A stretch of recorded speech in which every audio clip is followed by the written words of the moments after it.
Brown grad, physician, healthcare expert, so much going on with this Medicare for All proposal. Wanted to get you in.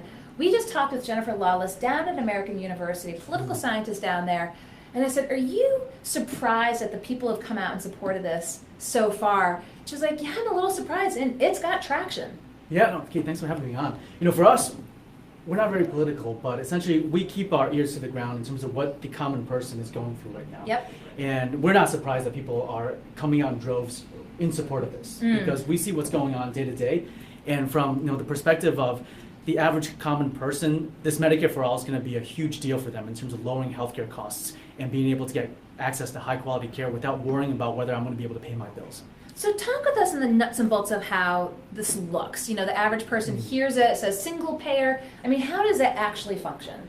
So we're in the Medicare business. Essentially, Medicare was set up as a single payer system because the individuals 65 years old, they were too expensive to insure, and insurance companies didn't want to bear that risk. So the government came in and said, we're going to take care of these individuals. So they lower the costs significantly for those individuals, and now it's expanded to people who are disabled under 65.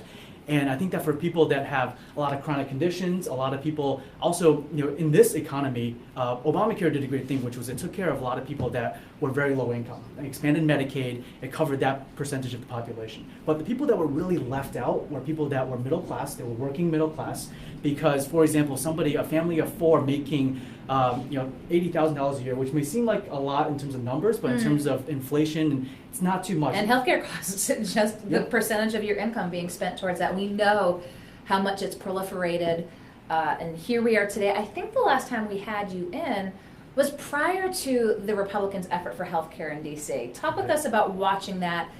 Did it unfold? Were you surprised by anything?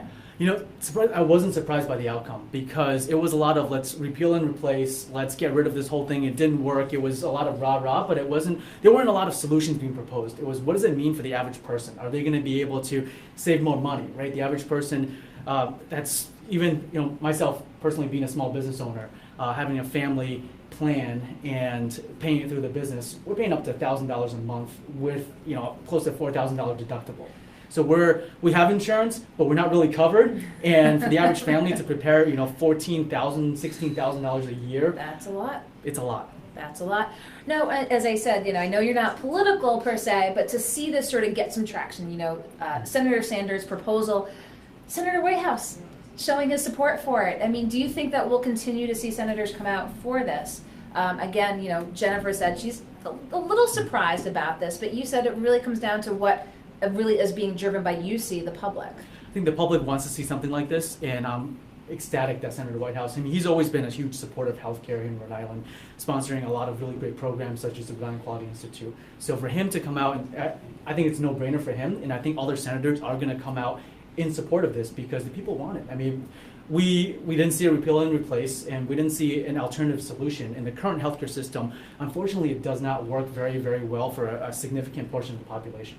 So what happens, again, if the single-payer proposal doesn't get traction, doesn't move through, and we're sort of continuing along this sort of status quo? What position do we find ourselves in? I'm very concerned because I think we're getting to a breaking point because people are not being able to pay their bills, and providers, especially the people, physicians that are on the front of the battle. I mean, they're taking care of patients every single day. They're seeing reimbursements cut every single day. The transaction costs are getting higher and higher. So we're getting to a tipping point where we're going to see healthcare Armageddon because people can't afford it, and businesses who are paying for healthcare, they're passing it on to the employees, which is another tax all on its own. So what would you say to individuals who are watching right now, seeing all this kind of talk down there about single payer, Medicare for all? What would you say? Read up on it, find more information, contact your representative. Absolutely. I would say get out, get involved, and really be a voice for yourself because we have so many tools today, like Facebook, what we're doing here, and your voice can be heard if you push hard enough. So I would highly encourage you to get out there and be a support of really healthcare being more affordable and understandable for everybody. Well, as I said, wanted to strike when the iron was hot because this is such in the news cycle right now. I'm glad you were able to come on in at a moment's notice. Anything else you want to share with folks while you're here? Yeah, absolutely. So I would say, in terms of a practical perspective for your healthcare, be willing to be creative. I mean, I think that a lot of times healthcare today is focused a lot on what happens when things go wrong. But I think as a consumer, you got to start thinking about what happens before things go wrong, and to be mindful of how do we prevent disease, how do you stay healthy, because not only are you nobody wants to spend time in a hospital bed. I've been there from a perspective, not only a patient, but also a provider. And that people should really focus on taking care of themselves overall, because even if you get high access to healthcare, you don't want to be sick.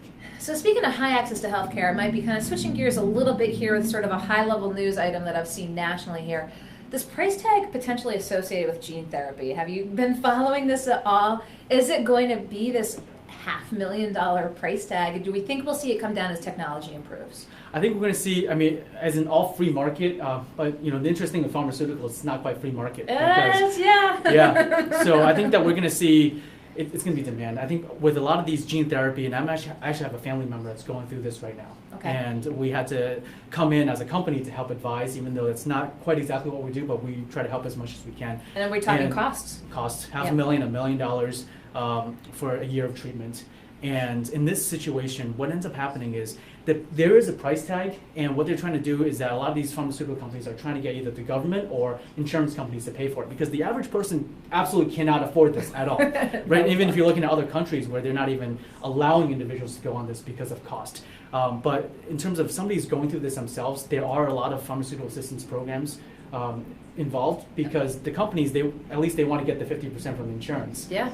It's almost like, and this is an issue with healthcare all on its own, because you can go to the doctor, and if you're uninsured, your bill for that visit can be $500, and the provider can get $50 from the insurance company. So we're seeing a lot of that happen in the marketplace too. But I think that the prices, if there's a big enough demand for it, the prices are going to go down eventually. And I really just encourage entrepreneurs to go out there and try to invent, just like Tesla with the batteries, open sourcing their patents and being able to actually create a lot of good and be profitable at the same time. Is that the balance? As you just said, the pharmaceutical market's not exactly the free market. Right. And then you do have sort of the free market advocates on one side of the political spectrum. You have the others that say the government needs to step in when this becomes outrageous and outlandish. Are we at that balance, or is it still skewed towards the pharmaceutical side? Well, I think that it's the pharmaceutical companies, and I hate to be on both sides of the coin, but essentially... You see them both, and that's why I want your perspective. See them both, and having done academic research in drug discovery and having patents on stem cell therapies, I see the difficulties in taking something to market. So I think the FDA approval process here in the U.S., the cost that it... so cost prohibitive. Yeah, it's $2 billion to have a blockbuster drug, and because of that, and it's almost like Pfizer hasn't had a blockbuster in decades. So they're investing all that money, and they got to recuperate it. Yep. So that's why if something does work, it might take 10 cents to make a pill, but they're gonna charge $1 million for it. Because they've got their own balance sheet. Well, I appreciate picking your brain on all things from Medicare to for all, and the price tag associated with healthcare. Again, you're such a resource here. Again, staying in Rhode Island. What class were you at Brown for? I was class of 09. So again, stuck around give here. Give my age. It's all good, but people have to do the math. They might not want it. But no, I appreciate your coming in, Johnny. We've had you here once before, and again, when things happen in the news cycle, we want it sort of boiled down and explained. You're the go-to that we call. Thank you so much for having me on. Johnny, thank you very much. We'll let you go around the corner, and I'll welcome my last guest here into the studio. Sounds good. Okay, thanks, Johnny. Okay, Dr. Johnny Liu, we've had him in here before. Physician, Brown grad, wanted to talk with us about this Medicare for All proposal that's gaining some traction down in D.C. Senator Whitehouse just expressed his support for it. We're seeing other members put forth theirs as well. So talking with him about what it might possibly mean and what folks should be looking for. So again, here in Rhode Island, wanted to get his take.